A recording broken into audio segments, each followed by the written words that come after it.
Venu comment dans ma vie? Je ne supportais pas d'aller à l'église. Moi, je combattais les églises. Il y avait une église à côté de nous et je prenais des baffles et je mettais contre l'église et je mettais du MC Hammer. Et en ces temps-là, il y avait une chanson de MC Hammer qui disait pray, pray. Il rappait sur la prière, mais pour le diable. Et je leur mettais maintenant prier, prier de MC Hammer. Et le pasteur là était pauvre. Il n'avait même pas de baffle ni de micro. Il sortait et me disait, Marcelo, toi, arrête ta musique. J'ai dit, oh pasteur, que ton Dieu t'achète des baffles. Ici c'est chez nous.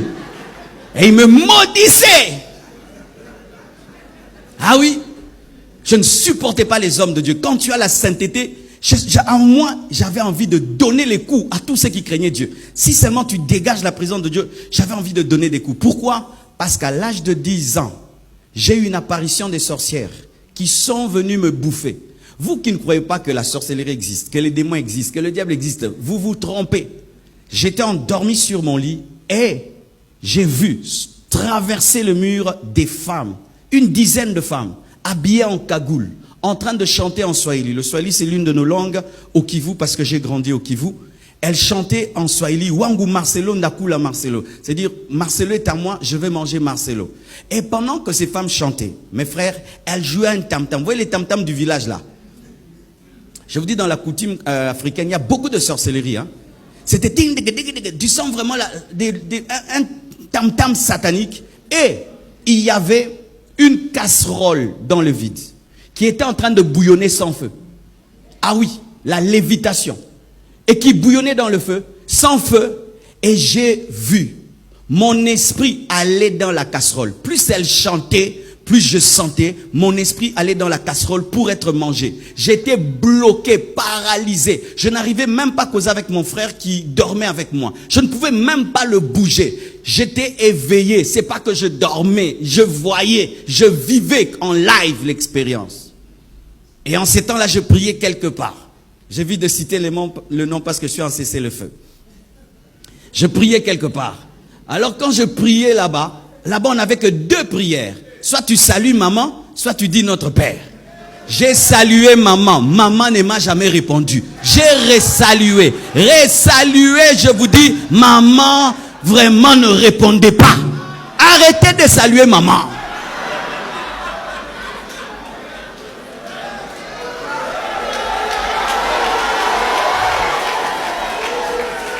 Moi, j'ai salué, je l'ai salué, mais la puissance des ténèbres était toujours là.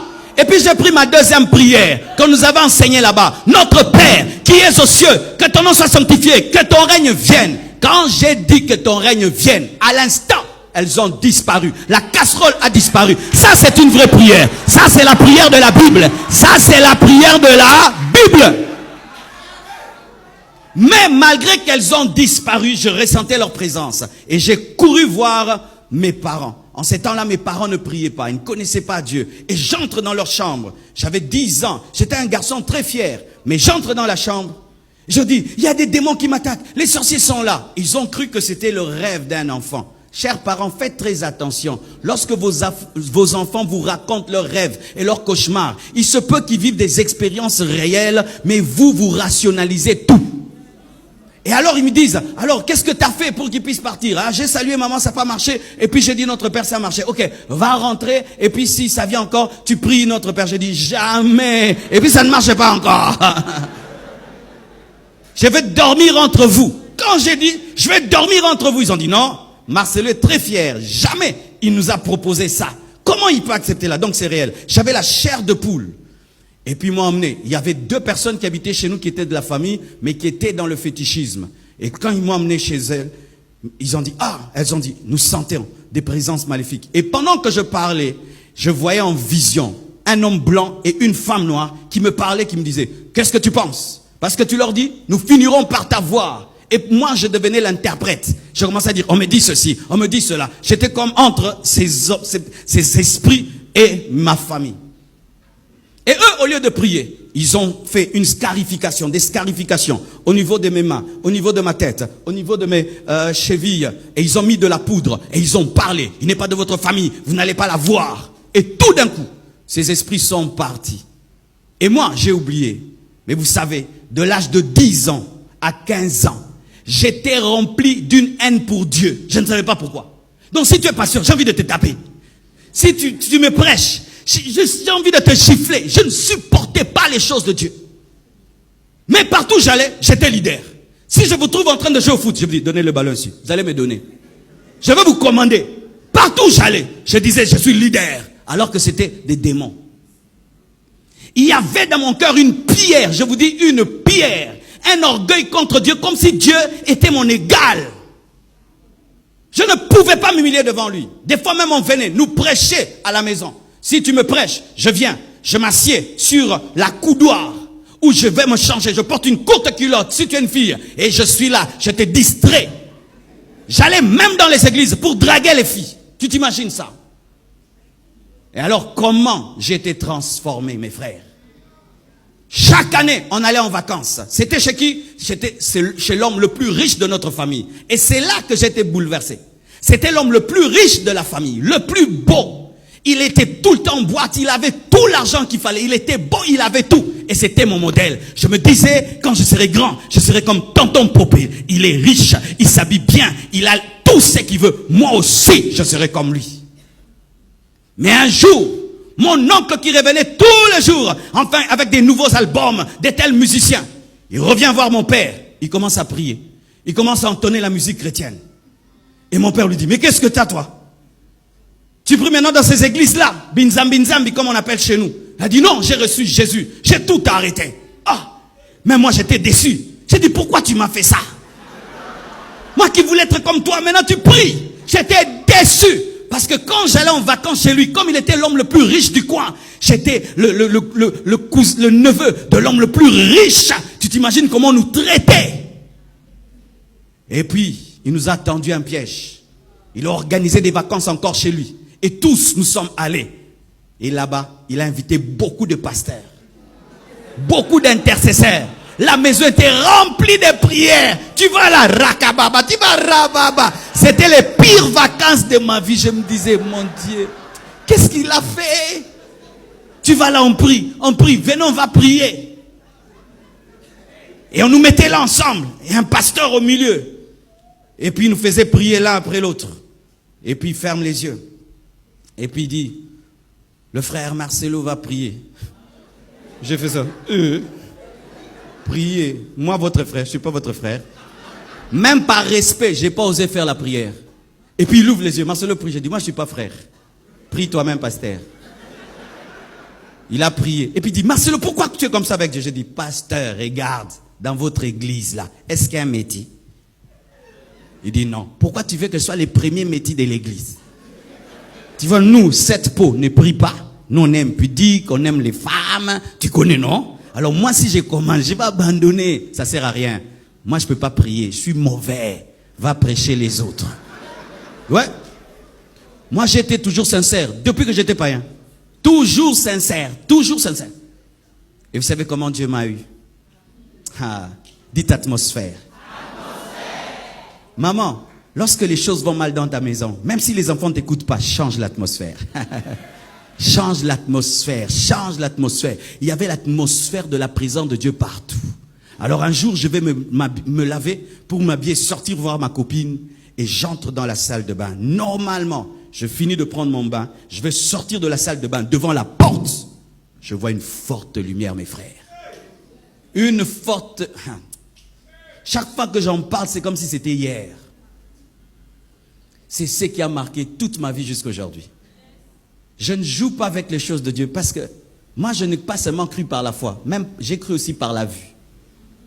Une lumière m'apparaît comme un soleil en plein midi, mes frères.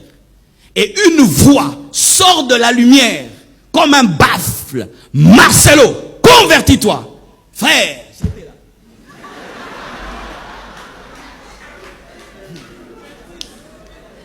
J'avais mon essuie sous mes reins. Et j'étais là. Il se dégageait de cette présence deux choses. La sainteté et l'amour. La sainteté me repoussait. Mais l'amour me retenait. J'avais envie de fuir et de rester. Je sentais à la fois qu'il m'aimait beaucoup. Mais je sentais à la fois qu'il était trop pur pour que je reste là. Il m'a dit, Marcelo, convertis-toi. Et j'ai répondu.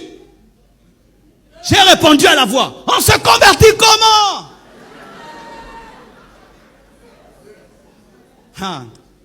C'est pourquoi ne condamnez jamais un homme. Vous ne savez pas ce qu'il vit dans le secret. Ne condamnez jamais celui-là, il est allé en enfer. Si tu ne sais pas ce qui est arrivé avant sa mort, il se peut qu'avant même de rendre l'âme, il a pu donner sa vie à Jésus-Christ. Si j'étais allé dans cette salle de bain et je n'en étais pas sorti, qui aurait cru que j'y avais rencontré Jésus-Christ? Convertis-toi. Et je te réponds, comment on se convertit? Et puis il me répond, souviens-toi des paroles de mon serviteur Jean. Jean, c'était le seul pasteur qui tolérait mon orgueil et qui arrivait quand même à m'aimer. Continue à aimer ce païen-là, qui t'insulte, qui crache sur toi, qui te ridiculise quand tu vas prêcher chez lui. Continue à l'aimer, continue à le prêcher. Il se peut qu'il sera un grand serviteur de Dieu. Et Jean me prêchait toujours. Et Jean m'avait dit ceci, Marcelo, si tu fais un pas, Dieu fera 9 pas pour toi. Parce que je lui disais, Jean, moi je ne veux pas être moins sérieux avec Dieu. Je ne veux pas commencer puis abandonner. Il m'a dit, Marcelo, Dieu ne te dit pas de te changer toi-même. Tu ne peux pas te changer. Donne-lui seulement ta vie et lui va faire le reste. Et la voix me rappelle la prédication de Jean.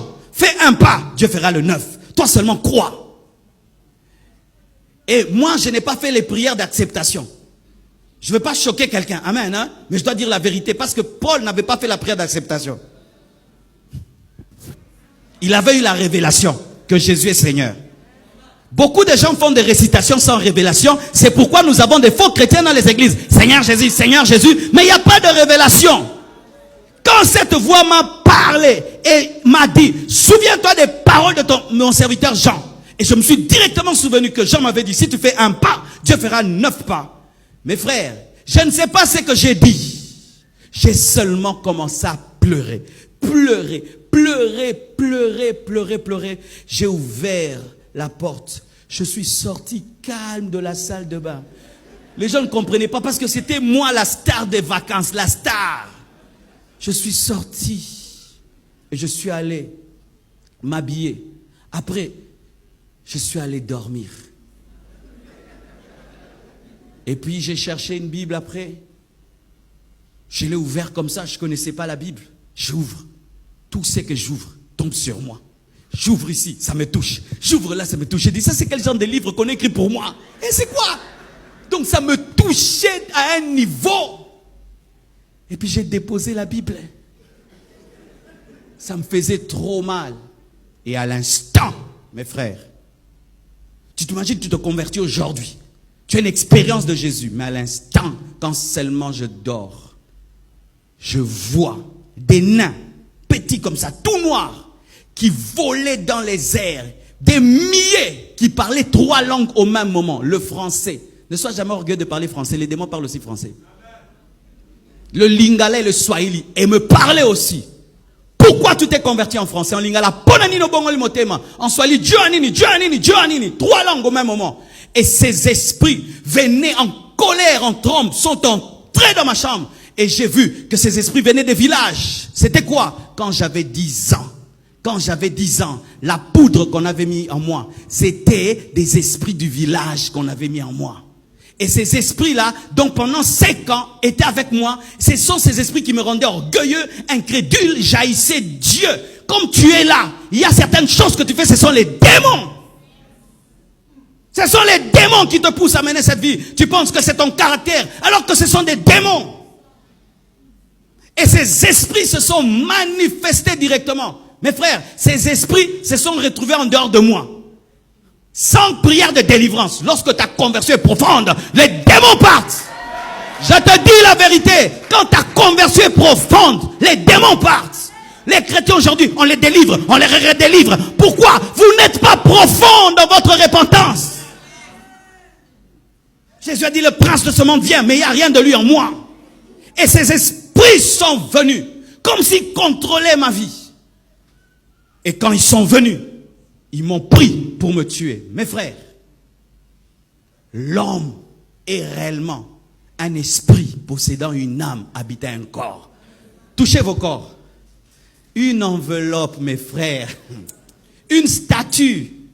Une statue, ce corps. Il suffit que l'âme quitte ce corps. C'est une statue. Une statue. Quand ces esprits sont venus, j'ai vu que ces esprits me sortaient de mon corps.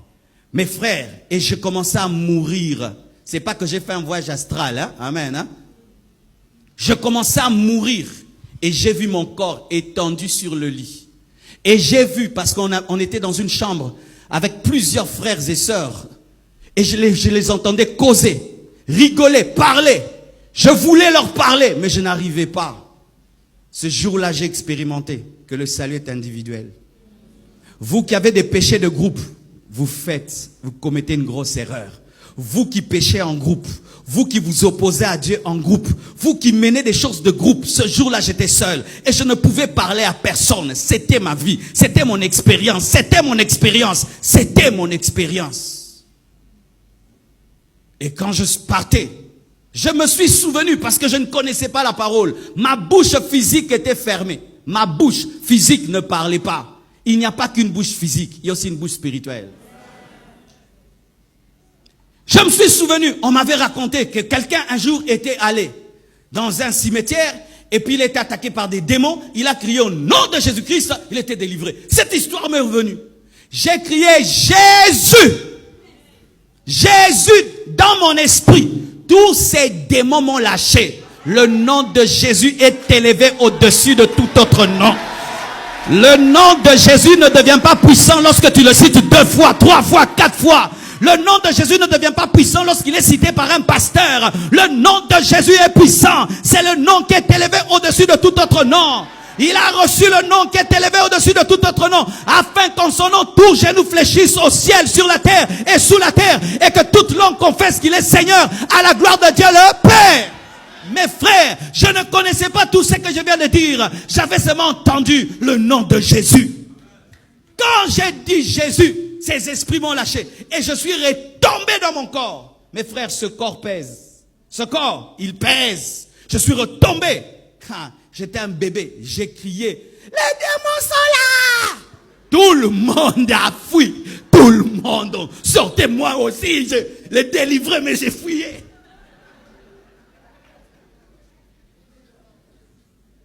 Et vous voyez, dès le début de ma vie chrétienne, je n'ai pas eu le temps de blaguer. Après cette expérience, je suis allé chercher la Bible. Pourquoi ça m'arrivait? Je lisais. Des livres, je lisais. Tout, je lisais. Je savais que le monde spirituel existe. Je savais que Jésus existe. Que le diable existe. Je savais que la vie après la mort est réelle. Je savais tout ça dès le début de ma vie chrétienne.